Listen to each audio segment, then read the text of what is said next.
welcome to Crack Pack. My name is Andrew. Today we're cracking open Innistrad Crimson Vow. Let's get cracking.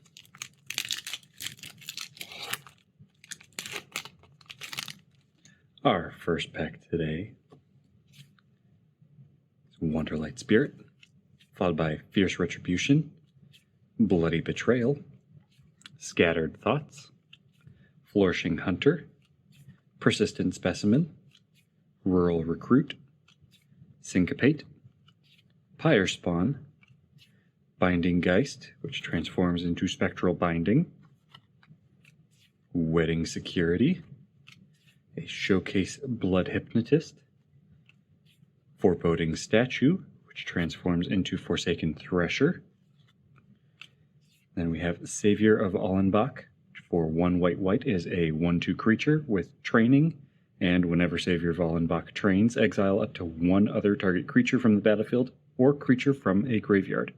When Savior of Allenbach leaves the battlefield, put the exiled cards onto the battlefield under their owner's control.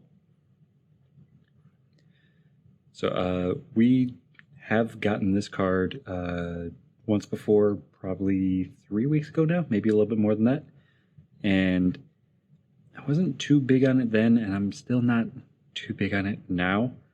I mean, it's kind of nice to be able to maybe get some stuff back from a graveyard with this.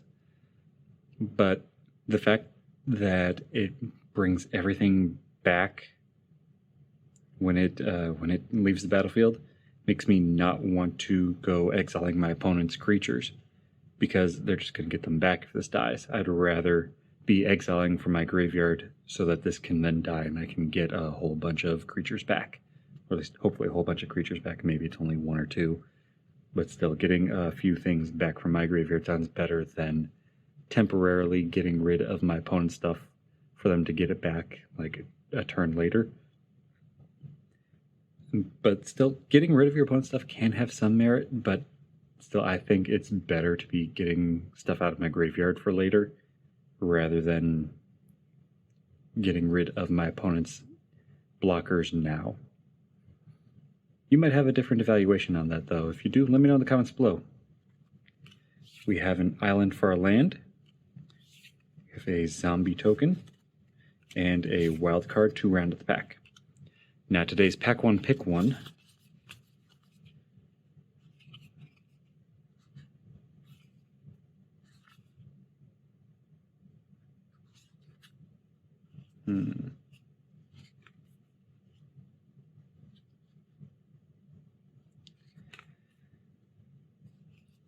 I think I'm going to go with Foreboding Statue for pick 1.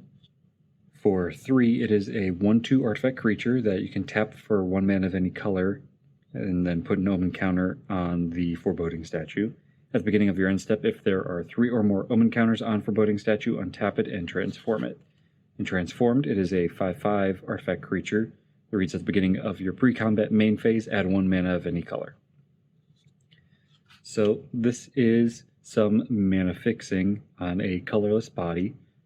In a draft environment, having any sort of mana fixing, any sort of mana acceleration is always going to be very useful. That is going to be hard to find, so finding some is likely going to make it so you can be dropping 6 or 7 mana spells instead of the usual 3, 4, maybe 5 for the top end.